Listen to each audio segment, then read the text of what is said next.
She kept a secret for 67 years, and it wasn't the kind that softens with time. This is the story of Ingrid Bergman, Hollywood's most celebrated actress, its most scandalous exile, and a woman who carried a hidden truth to her grave that even her own daughters never saw coming. To understand what she protected, and why she protected it with such fierce consistency, you have to go back to a Stockholm apartment in 1918, where a 3-year-old girl stood in a room that had just become permanently quieter. Her mother was gone, and the world kept moving anyway, which is perhaps the most brutal thing the world ever does to a grieving child. Her father, Justus Bergman, was a man shaped by art and imagination.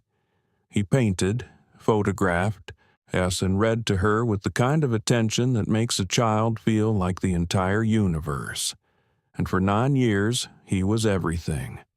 That changed when Ingrid turned 12 and her father died too, leaving her orphaned before she had the language to describe what orphaned even meant. Relatives took her in, clothed her and schooled her, and gave her every practical thing a child requires, but none of the warmth that had previously defined her existence. What filled that silence was performance. Not for audiences yet, but alone in rooms, reciting lines from books, becoming people who lived inside stories where endings could be shaped and controlled. Grief drove her toward fiction the way rivers drive toward the sea, and the habit never left her. When she entered the Royal Dramatic Theatre School in Stockholm at 17, she carried that private discipline into a ruthlessly competitive environment where instructors dismantled weakness without ceremony, and only the genuinely gifted survived intact. Where others imitated established stars, she pulled from something internal and unmanufactured, and the transparency of it made audiences feel they were watching a real person think and suffer rather than an actress approximating those things. Swedish cinema gave her early roles that hinted at what was coming. And then, in 1936, Intermezzo arrived and changed everything. The film placed her as a young piano teacher pulled into a forbidden romance, and her performance had a luminous honesty that traveled across borders without needing translation. David O. Selznick, the producer who had just completed Gone with the Wind, he watched that film and felt the specific electricity of someone discovering a performer unlike any he had encountered before. He brought her to Hollywood in 1939, and her arrival confounded every expectation the studios had built up over decades of carefully manufactured glamour. She came without jewels or an entourage, tall and clear-skinned and minimally painted, looking essentially like herself, which turned out to be the most disarming thing imaginable. Critics reached for comparisons and found none because no precedent existed. Casablanca came in 1942, and the chemistry between Ingrid and Humphrey Bogart became one of cinema's enduring mysteries. Two performers who produced something combustible enough to hold audiences 7 decades later. Gaslight followed in 1944, as a performance of such controlled precision that the Academy Award it earned felt less like a reward and more like an acknowledgement of something obvious. Film after film throughout the 1940s, each one added another layer to a legacy forming faster than anyone could fully absorb. By the mid-1940s, Ingrid Bergman wasn't merely a star. She was the standard by which other stars measured themselves, and that's when Gregory Peck walked onto a soundstage and changed the interior landscape of her life permanently. The year was 1945, and Alfred Hitchcock was assembling Spellbound, a psychological thriller requiring its 2 leads to sustain emotional intimacy across nearly every scene. Ingrid played a psychiatrist, Gregory played her amnesiac patient, and from their first meeting, something occurred between them that neither had anticipated and both recognized immediately. He was tall, broad-shouldered, commanding before he'd spoken a single word, but none of that was what struck her most. What struck her was his stillness. Everything around her had become noise by 1945. The demands of studios, the disintegration of her marriage to Dr. Peter Lindstrom, the particular loneliness that extreme fame wraps around a person rather than curing. And Gregory Peck was quiet in a way that felt almost impossible in that environment.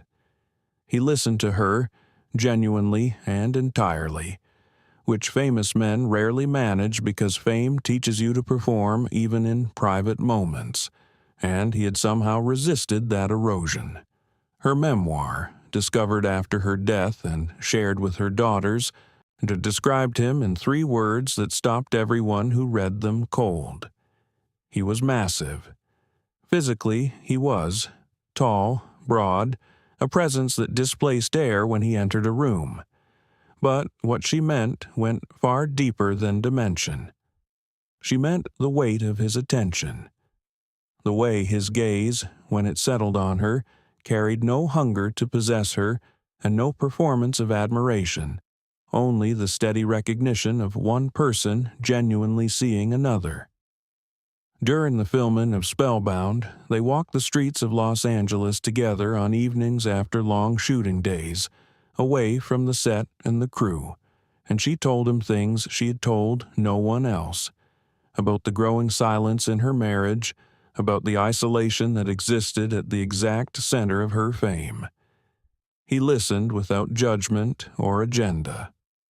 One morning, crew members arriving early found both of them already present, tired in the specific way that people look tired after a night of conversation rather than sleep, and the crew understood, without needing confirmation, what that tiredness represented. The end came the way endings come between decent people who understand what they could destroy.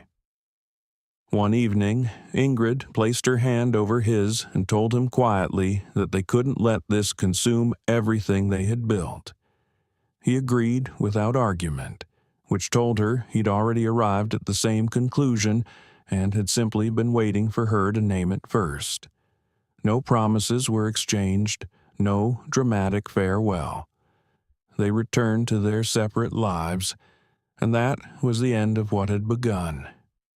Except it wasn't the end, because she carried him through every decade that followed, through 2 more marriages and public disgrace and illness and a triumphant return. And when she finally set the memory down in a private journal, the words she chose were 3. Gregory Peck lived more than 20 years past her death, and in the interviews he gave toward the end of his life, he returned to her carefully, the way people return to things they have never stopped carrying. He said he loved her, and that he thought that was enough to say. None of that, understand, was the scandal that destroyed her publicly. In the late 1940s, Ingrid wrote a letter to Italian director Roberto Rossellini, whose neorealist films had moved her deeply. She expressed a desire to collaborate. They began work on Stromboli in 1950, filming on a volcanic island off the coast of Sicily, and somewhere between the landscape and the work and the intensity of Rossellini himself, an artistic partnership became something far more complicated.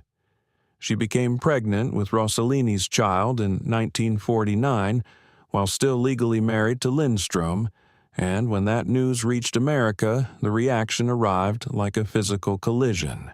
Senator Edwin C. Johnson of Colorado stood on the Senate floor and declared her a powerful influence for evil, calling for her films to be banned.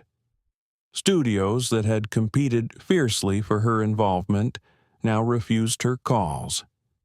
The woman who had been ranked among the most beloved actresses in Hollywood's history became, almost overnight, its most scandalous exile.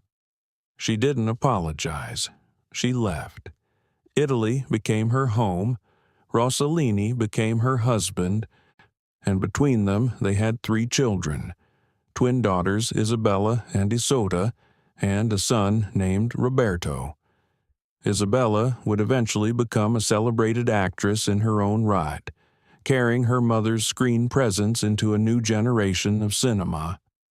But the marriage was stormy in ways that artistic compatibility couldn't resolve, and none of it wounded her as deeply as the separation from Pia, her daughter from her first marriage, a child who grew up shaped by her mother's absence. Ingrid carried that guilt the way she carried everything that genuinely cut her, completely, silently, without transferring it onto anyone else. The marriage to Rossellini ended in divorce in the mid-1950s, and Ingrid gathered herself, and she went back. Anastasia came in 1956, a film with extraordinary symmetry about a woman reclaiming her identity from the debris of exile and disgrace, and for it she won her 2nd Academy Award. The applause was thunderous. The same industry that had cast her out now pressed its highest honor into her hands, and she accepted it with the quiet dignity that had always been her most consistent characteristic.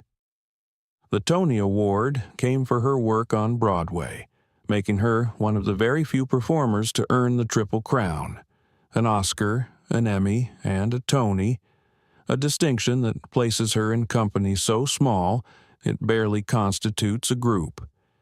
Then, in the early 1970s, while performing in London, she discovered a lump. The diagnosis was breast cancer, and she received it in private, underwent surgery in a London clinic far from the press, and returned to work before most people had any idea anything had happened. That choice, to fight illness in silence rather than make it a public narrative, reflected the same instinct that had kept Gregory Peck's name out of every interview she ever gave. Some things, she understood, are diminished by exposure. Cancer returned, as it tends to. Treatment followed treatment. And yet in 1978, Ingrid Bergman delivered what many critics consider the greatest performance of her entire career in Ingmar Bergman's Autumn Sonata, a film that examined with pitiless clarity the wounds parents leave in children without ever intending to. She was 63 years old, ill and incandescent in a way that defied medical explanation. Every wound she had collected across a lifetime of loss seemed to pour directly into that performance, and the result transcended acting entirely. Her final role arrived in 1982, a television drama in which she portrayed Israeli Prime Minister Golda Meir in A Woman Called Golda. Between takes, colleagues watched her rest while her body struggled with the accumulated cost of years of illness. But when the cameras rolled, the frailty vanished, replaced by something illness had failed to touch. The truth-teller who had been using performance as her instrument since she was a lonely child in Stockholm filling silence with invented voices. That final performance earned her both an Emmy Award and a Golden Globe. On August 29, 1982, her 67th birthday, Ingrid Bergman died in her Chelsea apartment in London, surrounded by people who loved her. The timing felt authored rather than accidental. Born on that date in 1915, departed on it 67 years later, as if the circle had been drawn with deliberate geometry. The American Film Institute placed her 4th among all screen actresses of all time. At the Cannes Film Festival in 2015, on what would have been her 100th birthday, organizers chose her image for the official festival poster, her face projected enormous above the croisette, as though watching over filmmakers shaped by her work without always knowing it. In 1984, horticulturists introduced a hybrid rose and named it after her. Deep red, built for endurance rather than delicacy, bred to weather storms and return each spring with the same unapologetic color. A statue of her now stands in Stockholm, facing the horizon as if perpetually stepping into the next role.